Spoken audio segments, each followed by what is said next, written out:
très bien, ça marche. Donc, voilà. Donc, vous pourrez poser des questions, bien entendu. Alors, on a 1 heure pour vous présenter l'atelier de didactique visuelle. Il y a déjà une vidéo qui est accessible sur le compte Vimeo de l'école, mais comme il y a eu un peu une réorganisation, notamment l'ajout d'une année dans le cursus, ça nous semblait important de vous resituer un petit peu l'atelier dans sa progression. Et donc, on a le plaisir d'être avec Aurélie Gache, qui est donc ma collègue principale à plein temps, qui est graphiste. Peut-être tu peux te présenter, Aurélie, si tu veux. Oui, bonjour. Donc moi, je suis effectivement designer graphique et je travaille aussi dans une agence qui s'appelle Dépli Design Studio, dans des contextes beaucoup de muséographie et de mise en forme de contenus éditoriaux. Et c'est donc ce que j'enseigne dans l'atelier de didactique visuelle.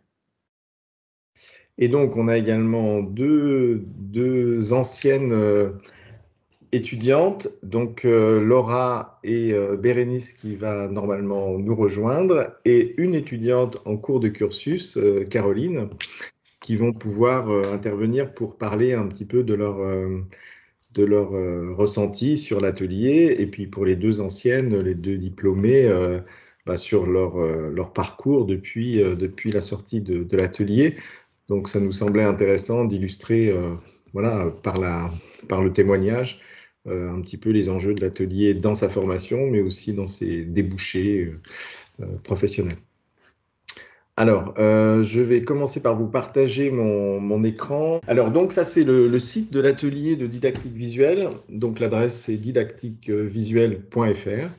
Et donc, sur ce site, vous avez une présentation de tout ce qu'on peut avoir à partager. Donc, sur l'actualité, les conférences, les expositions, les retours d'échange, les retours de stage.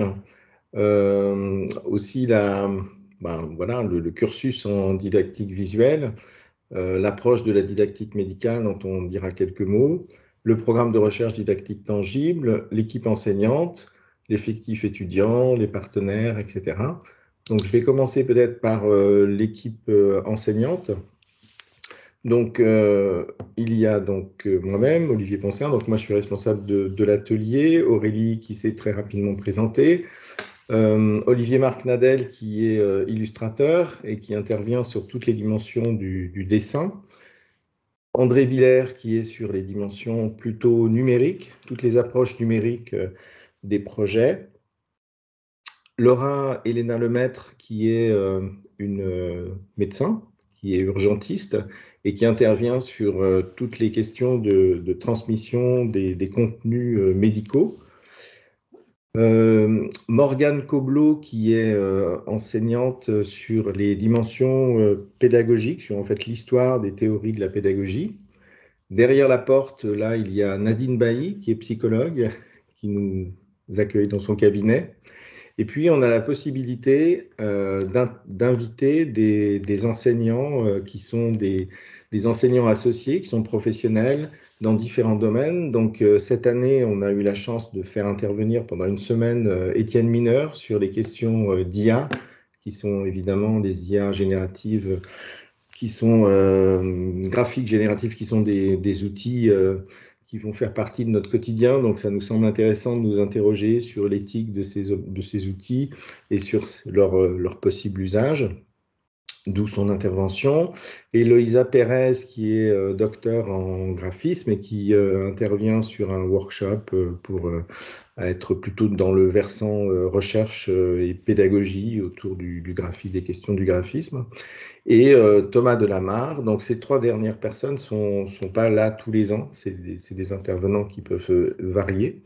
Et donc Thomas Delamarre qui est conservateur, qui était conservateur à la Fondation Cartier et qui aujourd'hui est directeur de la Maison des Arts Georges et Claude Pompidou dans le Lot, et qui intervient sur les questions de curation, voilà, d'approche de l'art. Et puis, bien sûr, on a toute une série d'enseignants ailleurs dans l'école qui interviennent dans l'atelier et des intervenants plus ponctuels pour des workshops ou autres. Ensuite, vous avez l'onglet projet où vous pouvez voir par année les différents projets qui sont développés dans les différentes années du cursus.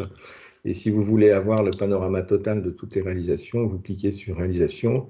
Et là, vous pouvez faire défiler et voir les différentes propositions qui ne sont pas classées.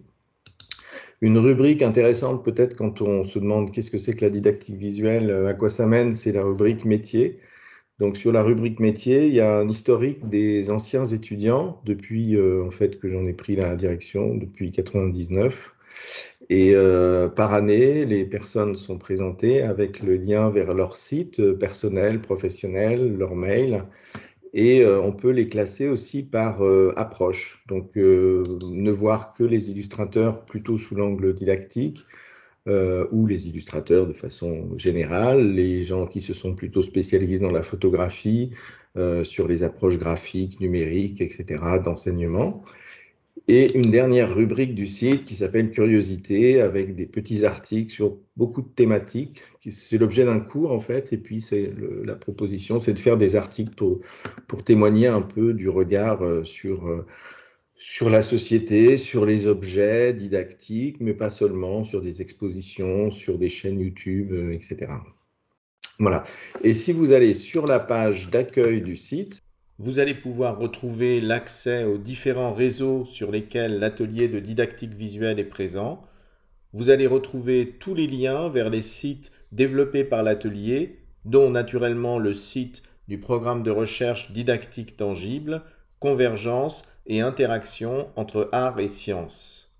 Donc sur ce site, vous allez retrouver les différents angles de la recherche tels qu'ils sont pratiqués dans l'atelier, la recherche fondamentale, la recherche appliquée, et les différents acteurs qu'on associe, les personnes. Donc on va retrouver l'équipe pédagogique, mais aussi des collègues universitaires avec lesquels on travaille régulièrement, des représentants d'écoles d'ingénieurs, du CNRS, et puis tous les intervenants qu'on a pu faire venir pour des journées d'études, des conférences, des cycles, des séminaires, etc.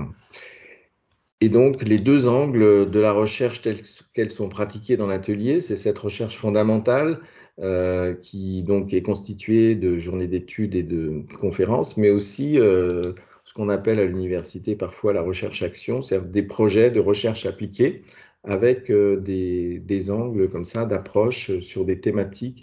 Et donc, à chaque fois, là, c'est tout un travail qui a été mené autour de la question de la simulation. Et donc, on a accès à une petite présentation. Et puis, souvent, il y a un site associé. Donc là, si on clique, on va aller sur ce site qui est dédié à la simulation, entre didactique et médecine, autour de la question de la simulation, qui est donc une approche de la pédagogie par des scénarios, par des objets qui permettent d'être dans une situation au plus près du réel, mais ça reste une simulation. Donc, je reviens à notre site didactique visuel. On a donc ce site portail sur la recherche, mais aussi, en fonction des programmes de recherche, des accès à différents projets qui font l'objet de sites Internet. Donc, en vous baladant déjà par ces liens-là, vous avez une idée assez précise de notre domaine. On pourrait présenter en quelques mots la didactique visuelle. Donc, c'est un atelier qui fait partie de l'option communication à la Haute École des Arts du Rhin et qui a une particularité assez unique en France. En fait, il n'y a pas d'équivalent, où on forme des étudiants à la pédagogie de et par l'image.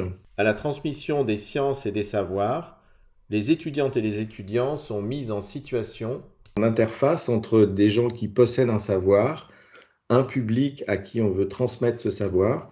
Et donc, les étudiants sont des médiateurs, les professionnels sont des médiateurs, se situent comme ça entre des spécialistes et un public.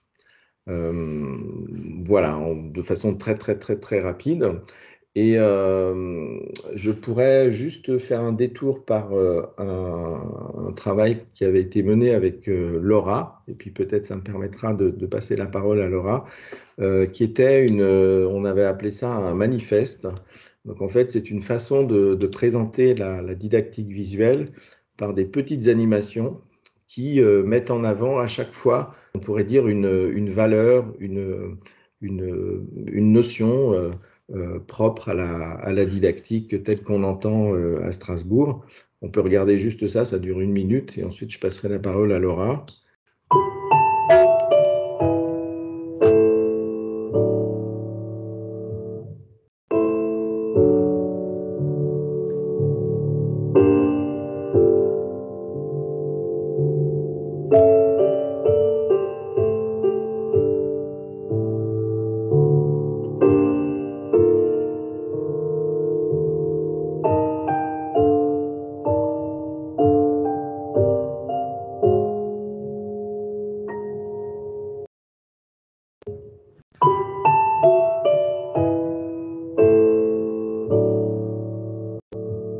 Voilà. Donc ce petit travail, enfin ce gros travail, puisqu'il y a une dizaine de petits films, présente à chaque fois une notion de la didactique. Et là, en l'occurrence, cette notion d'apprendre. On apprend en même temps qu'on transmet un savoir et que le public apprend à son tour une notion qu'on a comprise, intégrée auprès d'un spécialiste. Donc peut-être Laura, je te passe la parole et je te laisse présenter un petit peu à la fois ce que tu fais aujourd'hui et peut-être un peu le souvenir que tu as de l'atelier, puisque ça fait maintenant 3 ans que tu es diplômée. Oui, bonjour à tous et à toutes. Alors, du coup, oui, moi, c'est Laura Tisserand.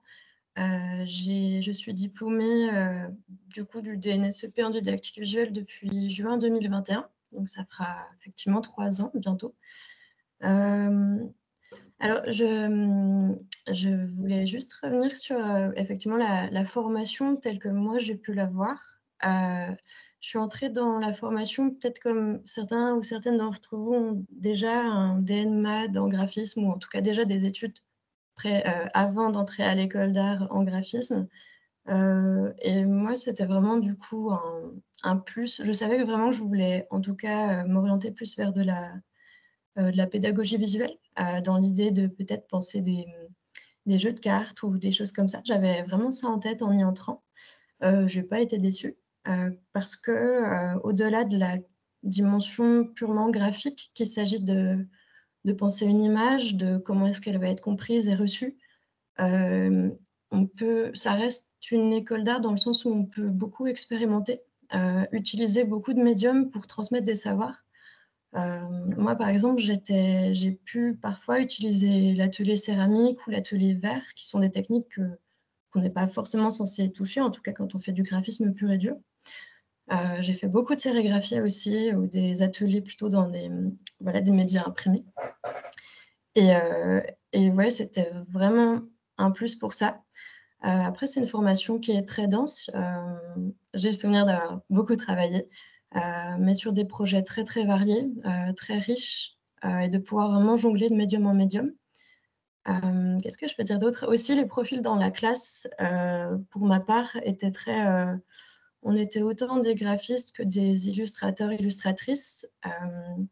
Après, la différence peut-être qu'il peut y avoir avec d'autres formations, c'est que comme c'est une école d'art aussi, on va plus vous pousser peut-être à avoir votre propre écriture, au sens à développer votre personnalité artistique qui est la vôtre, et à développer une écriture vraiment singulière. Et du coup, ce qui fait que personne ne va du tout répondre de la même manière à un projet. Et ça, c'est aussi une richesse. Ça fait vraiment une sorte de laboratoire hyper créatif, où les élèves, en fait, ont tous vraiment leur particularité, et souvent, on travaille aussi en équipe. Il y a vraiment beaucoup de projets. Il y a des projets, du coup, plutôt côté médical, où on peut être vraiment en lien avec des spécialistes, des personnes qui détiennent des savoirs. Mais il n'y a pas que du médical aussi. On travaille aussi souvent avec des musées, ou en tout cas sur d'autres projets. Moi, j'avais fait des projets sur des animaux ou d'autres choses. Et aussi, on part plutôt dans de l'édition objet. Par exemple, du livre objet, où on ne va pas s'arrêter seulement à juste une édition qu'on feuillette, mais qui prend tout de suite du volume. En fait, on pense toujours l'interactivité et de pouvoir s'amuser, en fait. Et ça, c'est quelque chose qui est assez chouette. Moi, pour mon parcours, depuis que je suis sortie de l'école, aujourd'hui, Je travaille vraiment un peu comme à l'image que c'était quand j'étais étudiante. Donc je suis artiste-auteur, autrice, du coup je suis indépendante.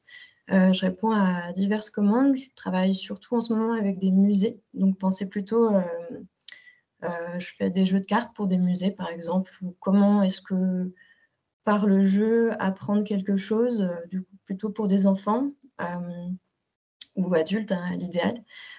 Des vidéos d'animation scientifique que j'ai pu faire aussi récemment. J'ai une pratique plastique qui n'est pas indissociable du coup de ma pratique de graphiste et où du coup par le biais du volume, j'essaie de transmettre des narrations sur des savoirs anthropologiques. Enfin, du coup, mais ça c'est plus illustratif entre guillemets et du coup de ça découlent des ateliers. Euh, du coup, une démarche plutôt sociale où je fais des ateliers avec des demandeurs d'asile ou des écoliers. Et du coup, ça découle vers quelque chose qui est plus dans de l'intervention. Là, par exemple, je viens juste de sortir Je suis intervenante dans un lycée où j'enseigne en tant que vraiment intervenante à des graphistes, des futurs graphistes en DN Math graphisme à Besançon. Et là, je viens juste de faire un workshop avec eux pour faire du graphisme militant dans l'espace public. Et ça, c'est vraiment chouette aussi de pouvoir jongler un peu partout comme ça. Et puis, qu'est-ce que je fais d'autre J'écris un livre aussi en ce moment, un livre jeunesse avec une sémioticienne, donc une spécialiste pour faire un livre jeunesse pour transmettre d'autres choses. C'est encore un autre sujet. Et du coup, tout ça, comment En fait, c'est une formation en général qui, de toute manière, on est obligé de s'intéresser à plein de choses puisqu'on est amené à vulgariser sur plein de sujets très différents. Après, bien sûr, au sortir de l'école, vous vous orientez, vous allez plus facilement répondre à des choses dans lesquelles vous vous reconnaissez.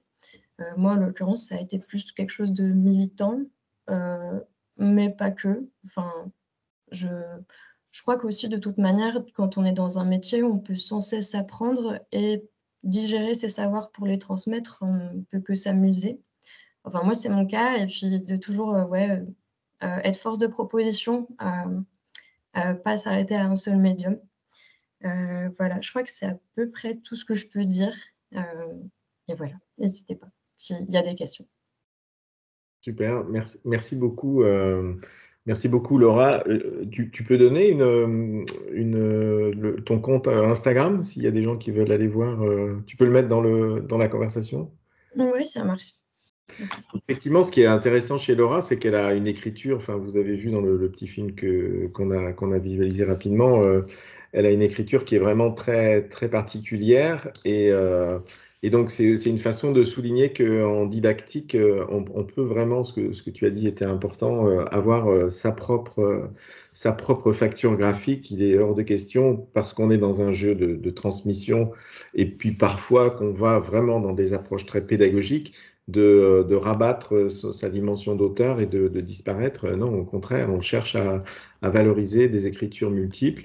Et puis aussi la multiplicité des supports que tu as évoqués, qui est ta pratique aujourd'hui, avec à la fois des ateliers, à la fois des productions affichées, des objets, etc., sont aussi effectivement un de nos chevaux de bataille, c'est-à-dire qu'on essaye dans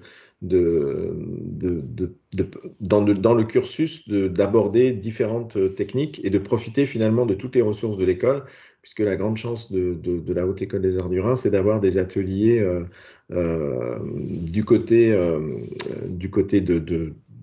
par exemple de la gravure, mais aussi du livre, mais aussi, je me souviens que tu avais fait un atelier en verre. Enfin voilà, il y a vraiment, on a les possibilités d'accéder à plein de techniques.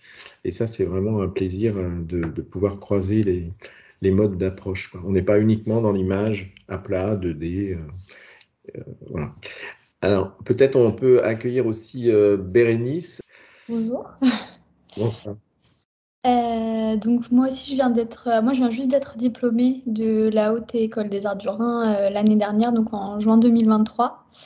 Je suis arrivée comme Laura du coup en équivalence en année 3, donc à l'issue d'un DNA en design graphique. Et moi, ce qui m'avait attirée vers cette section et qui, pareil, ne m'a pas déçue, c'était le côté pluridisciplinaire. On faisait beaucoup d'ateliers différents. On avait l'occasion d'expérimenter, comme l'a dit Laura, et je trouvais que ça, c'était vraiment un point fort de la section. Et moi, je sais que je suis arrivée dans la section avec une idée en tête parce que j'ai quitté le design graphique pour justement me rapprocher d'un design plus social, plus en lien avec le public pour lequel je voulais travailler, puisque moi, je voulais travailler pour les personnes en situation de handicap. Et du coup, c'est tout autour de ça que j'ai tourné mon projet de diplôme en relation avec un foyer. Et c'est ce que j'ai trouvé intéressant dans la section, c'est qu'on pouvait arriver avec une idée et soit la développer, soit il y en a certains qui, au contraire, ont trouvé leur voie au sein de l'atelier. Et je trouvais qu'en fait, cette pluridisciplinarité nous a ouvert à d'autres médiums et à d'autres idées qu'on n'aurait pas forcément eues à la base. Voilà. Après, pour moi, pour mon parcours, du coup, c'est beaucoup plus récent, la fin des études. Donc, j'ai pour projet de m'inscrire en thèse l'année prochaine, puisque, en fait, j'avais dirigé mon mémoire de master sur l'autisme et la compréhension de soi. Et en fait, la personne qui était dans notre jury a été intéressée par mon projet et m'a proposé en fait de poursuivre en thèse avec elle. Donc c'est un projet que je vais continuer l'année prochaine. Et donc en attendant, je continue à travailler auprès du public avec lequel j'ai développé mon projet de diplôme. Mon projet de diplôme, il a commencé donc au foyer Le Cèdre Bleu, qui est un foyer du coup qui accueille des personnes avec autisme. Et j'avais pendant mon premier stage, justement en première année de master, de DNSEP, j'avais réalisé une série de guides du fonctionnement du foyer et du fonctionnement de chaque personne résidant dans le foyer. Et en fait, je me suis rendu compte que tout au long de cette élaboration de ces guides, à aucun moment j'ai pu vraiment poser des questions aux résidents eux-mêmes, puisque c'est des personnes qui, en plus de leur autisme, ont une déficience intellectuelle qui ne leur permet pas forcément d'avoir une vraie conscience de soi, ou du moins de pouvoir l'exprimer. Et c'est cet aspect-là, en fait, de leur personnalité que j'ai eu envie un peu de creuser et de trouver le moyen un petit peu de les faire reprendre part justement à l'élaboration de ce portrait et de parler de soi par le biais d'outils justement adaptés. Donc je m'étais rendu compte pendant mon stage qu'il y en a beaucoup qui dessinaient, qui avaient une capacité de reproduction ou de production qui était assez folle en dépit de justement de leur âge mental ou de leur capacité physique. Mais je me suis très vite rendu compte que le fait de dessiner ne rendait pas les choses assez objectives, puisque certains qui pour le coup avaient beaucoup de choses à dire n'avaient pas forcément une sensibilité pour le dessin. Et donc, c'était pas le moyen le plus efficace. Donc, j'ai fait déjà des recherches dans mon mémoire sur qu'est-ce qu'ils sont en capacité de dire, qu'est-ce qu'ils sont en capacité de comprendre, et ensuite, de quelle manière on peut nous les aider en tant que didacticiens à transmettre un peu d'eux-mêmes par le biais soit de leur permettre de s'exprimer, mais aussi d'utiliser des images ou des objets qui leur permettent, sans avoir conscience de ce qu'ils disent, mais du moins de faire des choix qui laissent un petit peu apparaître certains traits de leur personnalité. Donc j'en suis venue à réaliser ce projet de diplôme qui s'appelait Portrait de l'autisme, qui est une mallette pédagogique. Attendez, voilà. Une mallette pédagogique en plusieurs étapes et chaque étape en fait est accessible. Chaque étape est accessible à certains niveaux et le but était de ne mettre personne en échec, donc de permettre à tout le monde de participer dans le foyer, quel que soit son niveau de compréhension ou d'expression. Ce qui fait que la première étape, c'était cette idée de construire son portrait, donc avec une guidance par des pictogrammes qui permettaient à la personne de sélectionner une bouche, des yeux, un visage, avec ce miroir qui leur permettait aussi de se regarder, d'essayer de se reconstituer un portrait, de se dessiner. Ensuite, pour ceux qui avaient la possibilité de reconnaître les émotions et surtout de comprendre les images, donc ceux qui avaient accès à la représentation et au sens de l'image, ils pouvaient après parler de leur émotion de la journée et aussi se nommer. Donc voilà, donc il y avait une série d'émotions à sélectionner que j'ai en fait à chaque fois réalisé auprès des résidents. Donc chaque étape de mon projet, en fait, je l'ai testée avec eux avant de la proposer le jour du diplôme. Et ensuite, il y avait une série de pictogrammes à sélectionner pour parler de ses goûts, donc de ce qu'on aime et de ce qu'on n'aime pas.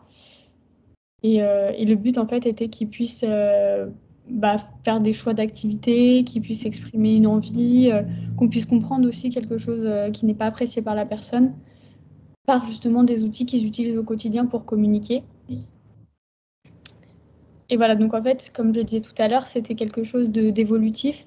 Donc on pouvait au fur et à mesure rajouter des étapes ou en enlever. Donc la personne n'est jamais en échec puisque voilà, si on n'ajoute pas les parties qui sont pas compréhensibles pour la personne, elle n'existe simplement pas et donc il n'y a pas un vide dans la réalisation du jeu, il n'y a pas un échec. C'est voilà, chacun compose ce qu'il peut de son portrait. Et certains pouvaient même, ceux qui savaient écrire, rajouter des choses qu'ils avaient à dire. Et du coup, je l'ai testé plusieurs fois et encore aujourd'hui, je suis amenée à le présenter. Et ils m'ont fait des choses complètement différentes selon chaque personne. Et je me suis rendu compte qu'en fait, il y avait une dimension d'imagination que j'avais même pas prise en compte à la base. Mais voilà, il y en a certains qui en fait, m'ont fait des portraits qui n'étaient pas forcément réalistes, alors qu'ils ont la capacité de reconnaître, voilà, j'ai 2 yeux, un nez, une bouche de telle couleur. Mais en fait, dans les faits, ils avaient envie de réaliser quelque chose de complètement abstrait, qui fait partie d'eux-mêmes aussi, du coup, et d'un choix artistique. Et ça a créé, donc voilà, des portraits complètement extraordinaires, je trouve. Et voilà, et ça m'a permis aussi de les redécouvrir parce que, par exemple, ce résident en question avec qui j'ai travaillé, eh ben, je ne savais même pas qu'il savait écrire. Et à un moment donné, il a pris le stylo et il a écrit son prénom. Et bah, c'est un moment de partage enfin, cet atelier, en fait, est devenu un moment de partage qui m'a permis de vraiment découvrir quelque chose de lui que je connaissais pas, alors que ça faisait plus de 3 ans que je travaillais avec lui.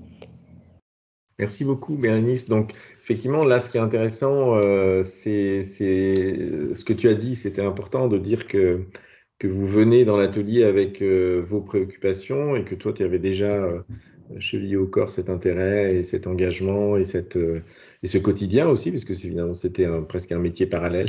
Tu continuais à travailler en même temps que tu faisais tes études.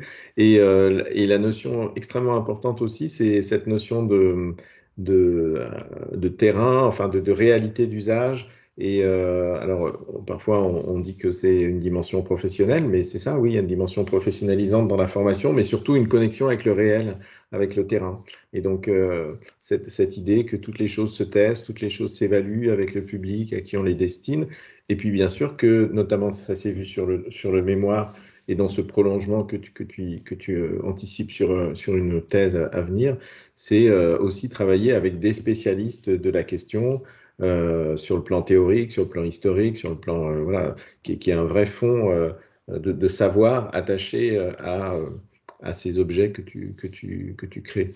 Donc c'est vraiment assez exemplaire aussi comme approche. Alors merci beaucoup Bérénice. Avant de passer la parole à Caroline, peut-être on pourrait, alors, je ne sais pas si Aurélie est toujours là, mais on pourrait retracer la progression des années, puisque c'était un petit peu l'objet de cette vidéo par rapport à celle qui existe. Donc, à présent, on intègre les étudiants ou les étudiantes à l'issue de l'année 1, alors que ce soit à Strasbourg ou à Mulhouse, ils intègrent, enfin ceux qui le souhaitent, ou celles qui le souhaitent, intègrent l'atelier en année 2 pour une année. Donc ça, c'est une année vraiment de découverte de la didactique avec différents cours qui permettent de tester un petit peu ce que ça donne dans la vie réelle. Par exemple, ils ont une forme de stage dans des institutions de Strasbourg pour voir comment la didactique est à l'œuvre dans un service éducatif d'un musée ou d'un centre de médiation des sciences, mais aussi la prise en main, notamment avec Aurélie, des outils graphiques, puisque la chance, je dirais, des étudiants qui sont comme ça dans une relation entre image et graphisme, c'est qu'il y a cette possibilité de tout maîtriser, finalement, tous les facteurs de ce qui fait un message de communication. Donc, il y a cet apprentissage du graphisme, le travail de dessin avec Olivier Marc-Nadel, et puis le travail d'approche des outils numériques avec André Biller, de la photographie, etc. Et donc là, ces cours sont, donc c'est un effectif de 6 étudiants qui est composé en partie donc d'étudiantes ou d'étudiants de l'école. Et puis, il y a quelques équivalences qui peuvent être intégrées, mais c'est vraiment, je dirais, assez réduit. Ensuite, en troisième année, donc là, les deux témoignages qu'on a eus, ce sont des étudiantes qui sont arrivées en équivalence en troisième année. Donc là, on a une partie assez importante des équivalences qui sont possiblement entrants. Donc, on arrive à un effectif d'une quinzaine d'étudiantes ou d'étudiants. Donc, ça veut dire qu'on en prend entre 8, 9, 10, selon les années, étudiants qui viennent par équivalence. Donc, effectivement, on peut venir dès qu'on a 2 années en école d'art, donc soit à l'issue de 2 années, mais enfin en général, tous les étudiants ont fait un DNA, ont fait un DNMAD, voilà, donc c'est un petit peu les profils qu'on a. Et comme ça a été évoqué, c'est des candidates ou des candidats qui viennent avec soit avec une pratique du graphisme en ayant cette envie de travailler aussi le dessin, puisque c'est vraiment quelque chose qui se travaille beaucoup dans l'atelier, ou alors une pratique du dessin, mais cette envie de pas simplement raconter des histoires, mais aussi de mettre ce dessin au service d'un propos, d'un usage. Donc on a un petit peu ces attentes souvent des candidats. Et en tout cas, ce qu'on cherche comme profil, parce que souvent c'est un peu la question, quel est le profil qui est un petit peu attendu, c'est des candidates ou des candidats qui soient curieux, qui aient envie de mettre, encore une fois, sa création au service d'un propos, au service d'un usage, avec cette notion d'engagement qu'on a vu un peu dans les deux témoignages aussi.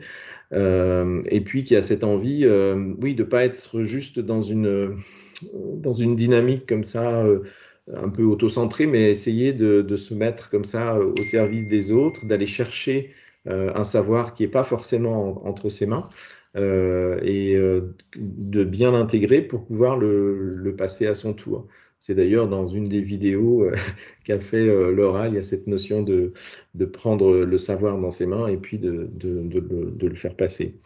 Donc voilà, donc ça c'est en troisième année, ouais, entre 8 et 9 possibilités d'intégration. Et ensuite, on a un diplôme, comme toutes les sections, toutes les options, qui s'appelle le DNA. Et donc, ça clôt le premier cycle de ce qu'on appelle la phase programme. Ensuite, en quatrième année, on a encore une fois une petite fenêtre pour des intégrations d'équivalence, mais là, c'est très réduit, c'est 1 à 2 candidats par année qui nous rejoignent. Et donc là, on a l'année qui est découpée en 2. On a le premier semestre avec des cours à nouveau. Là, on met un premier pas dans la recherche. Il y a des choses qui se font, notamment avec des collaborations. J'ai évoqué un petit peu les choses qu'on a pu faire sur la simulation. Donc ça, c'est avec la faculté de médecine, mais aussi avec la fac de sciences de la vie. Bref, on bosse avec pas mal d'autres, avec des écoles d'ingénieurs, là, cette année, avec une école qui s'appelle l'ENGES, qui s'occupe de tous les questionnements sur l'eau. Donc, on a travaillé avec cette école, on travaille avec l'INSA, une autre école d'ingénieurs, on travaille avec voilà, plein de formations diverses et variées. Donc ça, c'est vraiment un semestre de cours avec beaucoup de choses collectives. Là, sur cette quatrième année, il y a beaucoup de projets collectifs. Donc, je pense que Caroline va pouvoir en parler. Et au second semestre, les étudiantes et les étudiants partent en échange ou en stage. Donc, a priori, c'est la structure de la quatrième année, avec l'engagement, dès ce second semestre, de travailler sur son mémoire. Donc, Bérénice en a parlé, c'est un travail qui documente un territoire et qui va permettre de constituer son champ de recherche pour le projet plastique de l'année de diplôme. Et on finit par l'année de diplôme. où là, il y a deux projets à mener. Donc, un projet professionnel. Donc là, encore une fois, Bérénice a donné un exemple assez exemplaire d'un projet où on a un terrain, donc c'est ce public d'autistes, et on a donc un objet à créer à partir de tout ce qui a été documenté dans le mémoire, de tout ce qui a été compris du sujet, du domaine. Et voilà, et donc il y a une production qui doit vivre, exister dans les mains de ce public.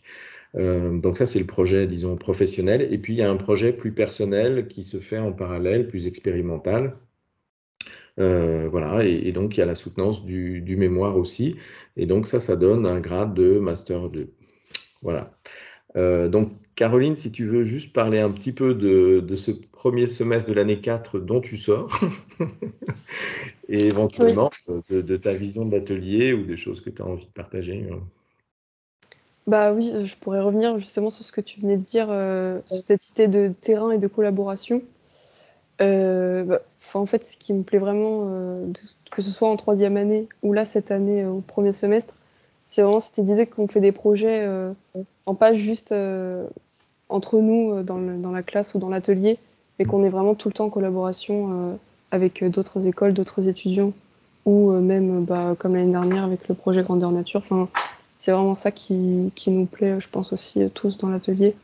Et c'est surtout aussi le choix. On a toujours une thématique, bien sûr, associée au projet qu'on doit réaliser, mais on a toujours en fait le choix un peu d'orienter le projet selon les approches qu'on préfère, ou même parfois faire autre chose et tester des choses qu'on ne connaît pas, et ce qui nous permet de à chaque fois approfondir ce qu'on sait déjà faire, ou justement tester de nouvelles techniques et puis de nouveaux outils, ou d'autres collaborations.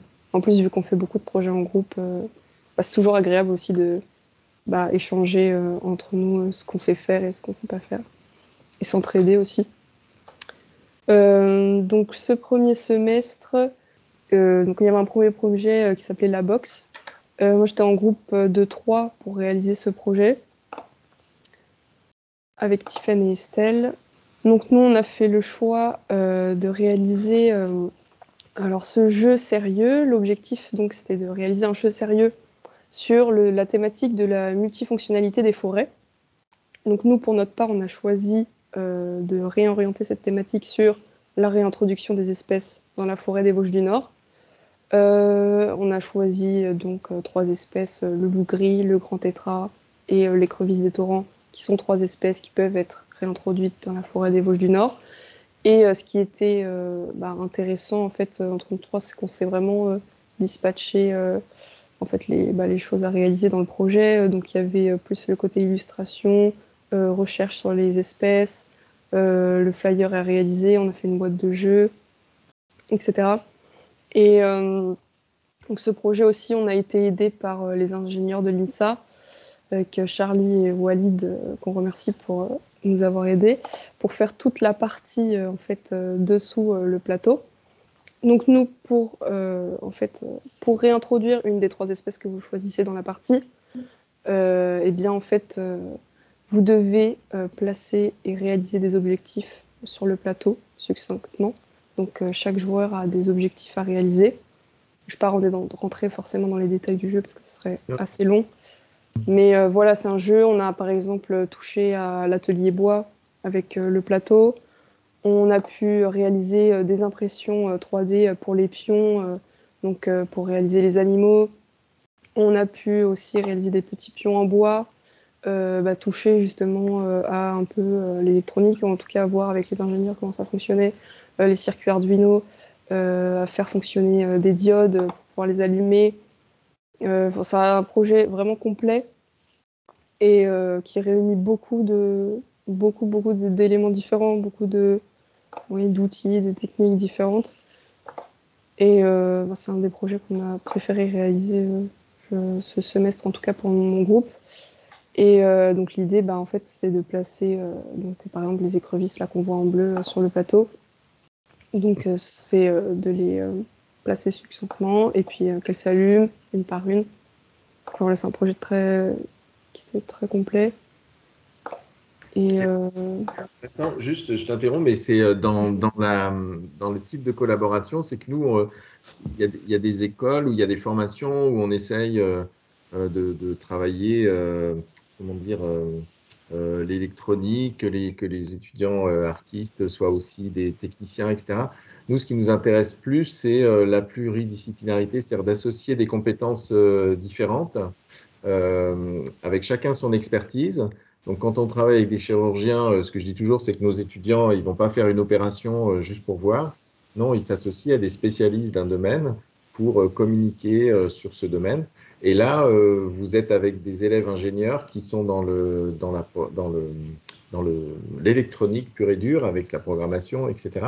Donc, vous pouvez voir comment ça se passe, mais voilà, c'est pas vous qui branchez les fils, etc. non. Et de la même manière, eux vont pas aller designer les formes, modéliser les objets 3D que vous avez imprimés, etc.